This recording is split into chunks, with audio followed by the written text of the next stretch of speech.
dans les griffes du devin. On poursuit cette habitude de voir des programmes stupides à la télé quand on tombe sur la promotion d'un médium nommé Gideon. Ne perdez pas votre temps avec de pseudo-spécialistes du mystère. Comment il arrivait à attirer des visiteurs était un vrai mystère. Depuis que ce mutant de Gideon est en ville, je n'ai que des ennuis. Oui, parce qu'avant tu t'en sortais tellement bien. C'est le problème avec cet humour à la Sue Simpson, ça néglige toute forme de continuité, et c'est une série réputée pour son histoire globale. Nos jumeaux viennent donc jeter un coup d'œil à qui est ce grand mystificateur, et... Bonjour l'Amérique! C'est pas tous les jours qu'on peut qualifier quelqu'un de tête de bite au sens quasi littéral. C'est impossible qu'il ait pu faire entrer des oiseaux là-dedans avec tout le gel qu'il a fallu pour que ça tienne. Je prédis que bientôt vous allez tous dire... Oh... Vraiment, faut arrêter de considérer les yeux dilatés comme quelque chose de mignon. Ça n'enchante pas, ça fait peur. Comme cette série a encore du mal à faire dans le subtil, tout le monde se fait avoir par des tours qu'un gamin de 8 ans verrait venir. Vous êtes déjà venu avant. Non, j'adore, il est extra. Vous vous appelez Mabel, je parie.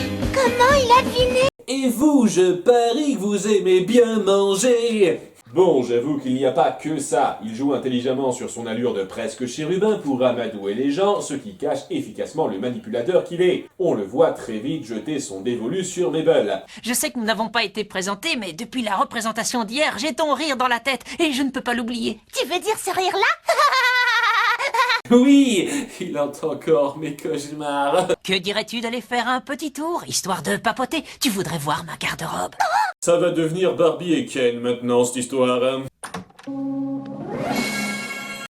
Ça t'arrive vraiment de porter ça et ça? Y a pas à dire, Gideon, t'es celui que l'on aime voir.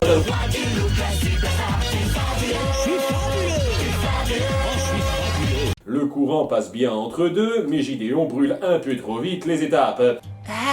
Écoute, Gideon, Essaye de faire des murmures encore plus flippants, peut-être que ça finira par marcher.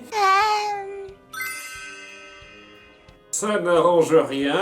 Ça n'aide pas non plus que tu lui fasses servir un homard vivant à dîner. Blague random. Ou bien elle l'a commandé tartare. Bon, manque de subtilité mis à part à nouveau, c'est un développement très intéressant. Gideon développe une obsession malsaine au fil de l'épisode qui illustre à merveille le désir de posséder qui le caractérise. Et pour une fois, Mabel affiche un comportement normal rattachable en se sentant complètement opprimé par cette obsession. Et pas juste à cause du comportement insistant de Gideon, mais à cause du pouvoir d'influence qu'il a sur tous les gens qui considèrent que Mabel ne peut qu'accepter ses avances, qu'elle est chanceuse. Même oncle Stan se voit influencé par l'opportunité de bonnes affaires que ça lui offre. Parce que faut pas se leurrer, c'est pas particulièrement quelqu'un de désintéressé. Tout ceci crée une situation de pression très palpable autour de notre héroïne, et ça a vachement de poids. Mabel, calme-toi, c'est pas comme si tu te préparais à épouser Gideon. Grande nouvelle, Mabel, tu vas épouser Gideon. En fait, c'est déjà fait. On a conduit discrètement la cérémonie dans ta chambre pendant que tu dormais.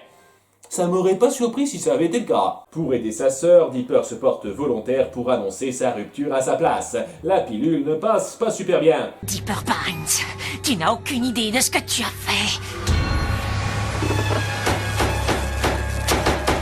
Ah ça, c'est un peu obligé de foutre du surnaturel à un moment donné. Il veut donc mener Dipper droit dans un piège par le biais d'un autre. Oh, bonjour. Désolé de vous avoir accusé de meurtre la semaine dernière. Oh, tout ça, c'est du passé. J'apprécie la continuité, mais techniquement, il était juste accusé de dégradation de biens. Et surtout, s'il se passe une semaine entre chaque épisode, ça veut dire que cet été dure grosso modo 9 mois. Gideon attire donc Dipper dans un entrepôt désert où on voit que, quelles que soient les circonstances, il ne perd pas le sens du spectacle.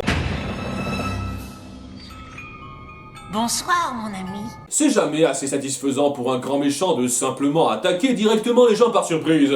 Avec les pouvoirs que Gideon possède, Dipper n'arrive pas à aller très loin. Mais après une petite introspection sur elle-même, Tu n'aurais pas dû laisser Dipper s'occuper de ça à ma place. Gideon mérite une rupture honnête. Mabel décide de venir mettre directement les choses au clair avec lui. Gideon, on a des choses à se dire. Mais Mabel, mon petit poussin en sucre, Mais qu'est-ce que tu fais ici? Non, sérieusement, comment t'as su que je me trouvais là? Même si Dipper t'a dit où il allait, il était pas censé savoir que j'y étais. Elle parvient à lui piquer le médaillon qui lui donne ses pouvoirs, mais alors... Je suis suicidaire! Est-ce que pour compenser votre pauvre représentation de la dernière fois, vous avez voulu nous refaire la scène iconique entre Holmes et Moriarty? Mabel les sauve et confirme sa rupture pour de bon, juste avant que Gideon ne nous lâche le bon vieux classique « Ce n'est pas fini !» Et en effet, c'est loin d'être fini. Qu'est-ce que tu vas pouvoir faire sans ta précieuse amulette? Oh, tu verras bien, mon garçon. Tu verras bien. Attends un peu que je trouve un sort d'impuissance pour toi là-dedans. C'est un épisode très réussi. L'antagoniste récurrent Gideon est présenté avec une grande efficacité, dans une ambiance bien trouvée, et Gravity Falls se confirme ses ambitions du premier épisode en épaississant les mystères globaux mis en place. C'est à partir de là que j'ai compris que cette série cherchait à aller loin, même si pas toujours dans leur bonus de fin. Allez, c'est parti.